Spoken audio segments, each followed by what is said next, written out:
even voorstellen, wie zijn jullie? Wij zijn Stichting Serieus Verzoekje. Vandaag hebben jullie Stichting Serieus Verzoekje georganiseerd. Hoe kom je erop? Waarom? Het initiatief komt van Dennis.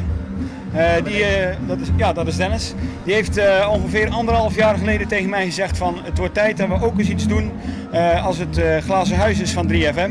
Om hier in de streek iets te doen. En dat is vandaag zijn we zover. Vind je het belangrijk dat zulke acties worden georganiseerd? Ja, sowieso voor het goede doel, want de actie is voor het Rode Kruis. Het Rode Kruis besteedt altijd heel veel aandacht aan stille rampen. Dat is het eerste punt. En het tweede punt, dat is om in de regio onszelf eens even goed in de picture te zetten.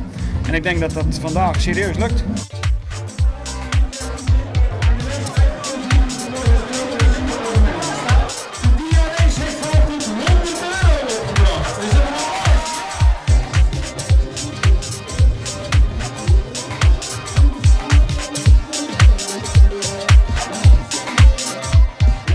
Wat vind je van de actie van Serious Request? Ja, super goede actie. Ja? Ja, heel gezellig. Goede manier om mensen bij elkaar te krijgen, geld in te zamelen voor zo'n actie.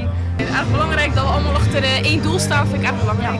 Ja, super. En vind je dat ook vaker zulke dingen moeten georganiseerd worden voor de mensen met problemen in andere landen? Ja, dus op zo'n manier. Vooral deze tijd dat het echt wel prioriteit heeft om zoiets te doen. Ik denk dat het echt wel belangrijk is. Ja, zeker op zo'n manier. Dan is het hartstikke gezellig met elkaar. En dan heb je toch ook een leuke manier, heb je ook goed je geld besteed. Belangrijk hè? Ja, heel twee belangrijk. vrienden in één klap, hè? Een beetje. Ja, je hebt zelf plezier en je geeft ook een ander iets. Dus dat is, En hoe vind je de sfeer van vanavond bij Beach House?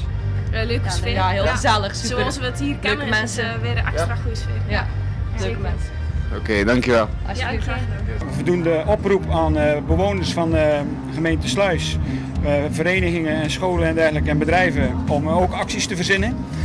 Om die te koppelen aan deze actie. En dat voor de eerste keer lukt dat aardig goed. Er zijn veel mensen die het initiatief hebben genomen om zelf inderdaad iets te doen. Dus dat is leuk om te zien, leuk om te merken dat door veel mensen wordt opgepikt.